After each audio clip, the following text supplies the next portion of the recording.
Hi, I'm Michael Carroll from telecomseurope.net. I'm at the Broadband World Forum and I'm speaking to Shayan from Bluwan.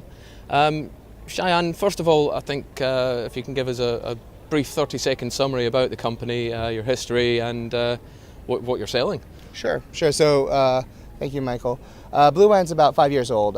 We came out of the defense and aerospace communications arm of Thales, and we've developed a technology called fiber through the air, which is specifically targeted and applicable to this week's forum in the space of providing extreme bandwidth capabilities to small cell network topologies and mobile network environments like long-term evolution.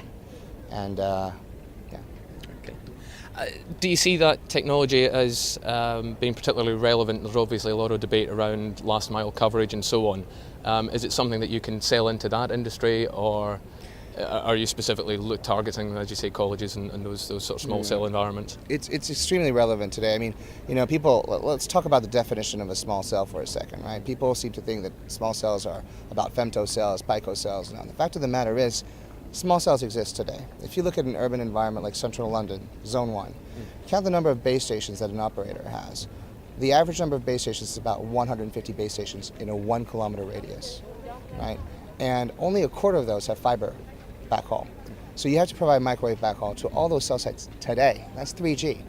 Tomorrow, we're going to see with the arrival of long-term evolution a multiplication by 2x or 3x of those numbers of cells. That could easily cost an operator roughly around £10 million a year in backhaul costs for central London alone. So the small cell era is not tomorrow, it's already arrived. And it's not limited to colleges or campuses, it's limited to metro. So it needs to be talked about and addressed today. Sure.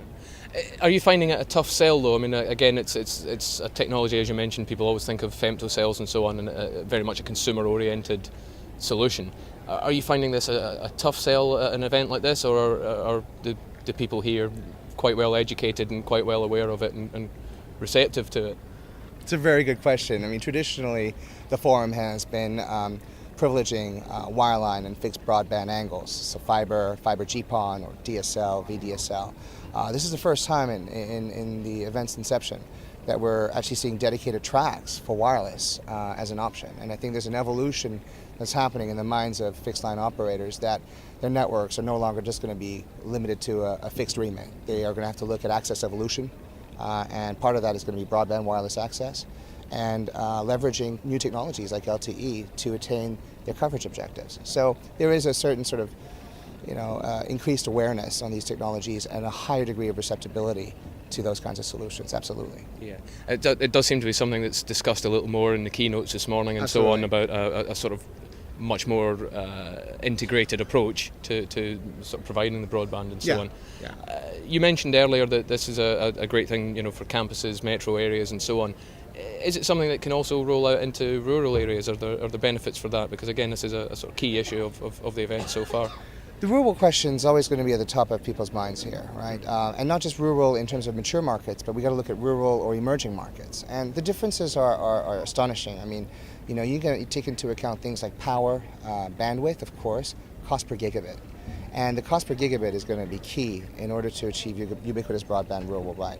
If you look at the cost of deploying fiber to the home in the UK, which is I think around £30 billion, 20% of that cost is the backhaul cost, is how do you actually get source infrastructure and source bandwidth to remote areas. After that, there's a ton of options in terms of the access layer. There is going to be LTE, there's currently WiMAX, there's Wi-Fi offload, but there's not that many options when it comes to bringing the bandwidth to those sites. Yeah. And so increasingly what we're focused on as a company is addressing that area, is that last mile backhaul or last several miles of backhaul in order to then use whatever most cost-effective access solution is appropriate to your market and deliver and unleash that bandwidth locally. Sure. Okay, time's limited, so one final question. What does the world need from broadband? Better quality of service, less talk about headline speeds, and of course optimal cost time. Okay. Shayan, thank you very much. Thank you.